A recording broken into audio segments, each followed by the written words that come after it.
Hey guys, so this is going to be our podcast on a book called Exit West.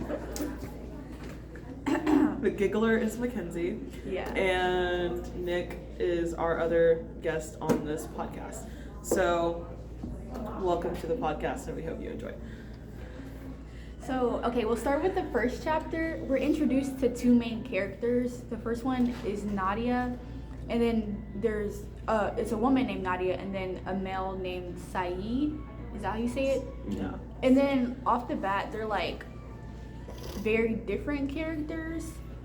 Like Nadia, she appears like really conservative and religious based on like what she's wearing, but it turns out she's actually like really different than that. She's not like really religious or anything. And then Saeed is just like, okay, Nadia's like rebellious kind of. Saeed is just like there. Yeah. He doesn't have like a really strong personality to me. He's like an introvert as a person, and so their personalities kind of contradict one another, and then also like the things they wear and say and behave are kind of opposite. Yeah. When I was reading, I noticed the same thing where Nadia, a lot of her behaviors are more radical, and she does have like these differing beliefs, whereas Said is more just kind of like relaxed and laid back, and he's going to do whatever is the norm or what the general public does. And that's made like kind of a big thing in the first chapter. But also something about the structure of the book is, even though we're in the same chapter, there are different events that occur. So for example, the first part of this chapter, we're introduced to Said's family, and then the second part we're introduced to how he meets Nadia, and the third part is him and his father looking through a telescope. It's not really connected to itself, and I'm sure there is a way that it connects at the end of the book, but right now, with what we're given, it's not really connected in any way. Just for reference, Saeed drives like a scooter, and Nadia drives a motorcycle. So off the bat, there's like symbolic differences. Yeah. Large age or something. In the second chapter, we get more about Nadia and more about her family situation. We learn that her family is very conservative, which is kind of weird considering that Nadia is not at all. And when she says to them that she's going to move out, they basically kind of kick her out of the home and exile her, and that starts her negative relationship with her own family. And then we're also introduced to the first date that Nadia and Said go on in this Chinese restaurant. And So what's the importance of that? honestly, I'm gonna be so honest, I really don't know. I'm thinking that if there is any significance, it's just showing the progression and more of the contrast between the personalities of Said and Nadia, because that's the part where it brings up that Said is going by scooter and Nadia is going by motorcycle. And also Said says something about being in a car and how he felt like really nice and safe in the car because it's an enclosed vehicle versus Nadia's motorcycle, which is like not enclosed at all. In fact, she gets into a fight with another man about her decision of riding the motorcycle because he felt like it wasn't fit for a woman to ride. I feel like at times it feels kind of confusing just because like there's certain times where you think they're like getting intimate, or like you might see like their relationship developing, but like she like strictly says like she's just like, no, you're just coming over, it's just like just be friends, you know. Yeah. And so I feel like that kind of like contrasts what they were talking about in the beginning, like talking about Saeed's parents, and how, you know, they were talking about sex a lot and all that stuff. I mean, I feel like it's just like kind of a different lens, I guess, to see how these two are compared to like somebody like their parents, I guess. And even within their relationship, there is a little bit of a contrast, because in that first part where Nadia invites Said over to her house, she's like, I don't want you to touch on me or anything, like we're just here to be here together. But then at the end of the third chapter, she goes, well, I want to have sex right now. He's like, no, I want to have sex when we get married. So it's just that contrast of now Nadia wants something and he's just kind of like, I don't want that at all. Yeah. So what do you guys think is the importance? I think right now it's just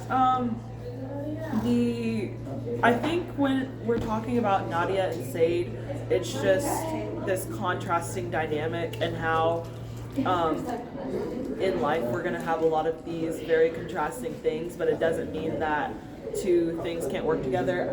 This book I know later does get into like war and how I think this territory that they're in, I believe they're in the Middle East, is occupied, and I just think the contrast between Nadia and Said is supposed to kind of relate to the contrast between other countries maybe in times of war, and how it seems like it's impossible to get along or it's impossible to relate to each other when really it's not. Like, you can make it work if you put in the effort. But there were also parts in the chapters that just like weren't related to them at all. For example, I think it's chapter 2 where, or maybe it's I think it's chapter 3 actually, where we go from Nadia and Said to a random man in Tokyo. Yeah, I noticed that. Yeah. Yeah, there's a lot of confusing. Okay, there's a lot of parts where it flashes to random scenes of like around the world, kinda. And so I don't know if the novel is trying to be like take on this global perspective about just like flashing to random parts around the world at random times. But there's definitely like a global appeal to the novel, even though I don't necessarily know what that message is yet. Yeah. To that, I will say when I was doing research on the book, well, actually, no, I'm not going to say that because I don't want to spoil it. Go ahead, it's a podcast. Well, I don't want to spoil it because I want to be able to talk about it. This is a podcast. We can Okay, say whatever we fine. want. Wait, no, don't spoil it, don't spoil it. Okay. Anyway. So anyways, in chapter 2, what Kimmy talked about a little bit earlier, I want to talk about, what's her name? Nadia's background. So she grew up in like a really traditional household, and she kind of like left her house because her parents didn't get along. Nadia's like rebellious, and she was unmarried, and she like went to school, to college, and now she like lives by herself. So she's kind of like the epitome of like a young rebellious woman in a society that may be more of like not a pro-feminist society. It's like a traditional society. So I think like as we learn more about Nadia and more about her background kind of justifies why she like why her tendencies in her relationship with Said are weird. As far as like the way she shows love and affection to him are weird, and I think it's because she comes from a broken household. So the way that we see that develop, the way that we see her background and how it affects her current state is like really important throughout the novel. Going back in Nadia's behavior, when I just kind of made this connection when Mackenzie was talking, but during war, a lot of times when countries are, for example, and I know this is like a cheesy example, but at the end of World War I, when Germany is like being given punishment after punishment after punishment, and they're constantly being kept down, like it's understandable why, but also it was unjustified in the sense that it was too much, and it caused them to, and that was like a main trigger for them being the Nazi society in World War II. For Nadia, it's just she comes from this very like strict traditional household, and I think that in part may have played a part in her becoming more rebellious, because if you try and keep someone in a box for so long, eventually they're just going to have to explode and go out of it. Yeah. Are there any other points that you guys wanted to talk about? So like were there any parts that you didn't understand, and why do you think the author has maybe written it to be confusing in a way? I think the overall just writing style is confusing, just in the fact that like what we said before, how he kind of jumps around with the narrative and in the story. So I mean that's the only thing that confused me. So sometimes I would have to like reread certain things, but that was really it in my opinion. Yeah. The biggest passage that confused me, and I'm still kind of confused, is the guy in Tokyo. It's while Nadia and the sentence is while Nadia and Sade were sharing their first split together in the Tokyo district of Shinjuku, where midnight had already come. Blah blah blah. Like, we're jumping to a completely different place, and we're not really given why. And this excerpt also ends with like this Japanese man just being a racist. And saying how he hates Filipinos and how they have to know their place, and he watched the girls walk considered. And it's just like, that's a very random passage in the middle of this like blooming romance between two characters. Yeah. It's like you can't tell what kind of novel is it. Like, is this a romance novel? Is it like, Yeah, that's a like, good point. what are we getting at? Are we trying to attack the problem of racism, classism? Yeah. Like, you know, like, it's hard to tell what this novel is really trying to talk about right now because it's kind of tackling everything at the same time. Another thing, and I guess we can like wrap up with this if this is getting too long, but another thing that I saw was the sentence structure, in my opinion, is weird. Like, the structure of how everything is placed in the story is weird, but also like one sentence can take up like 5 lines.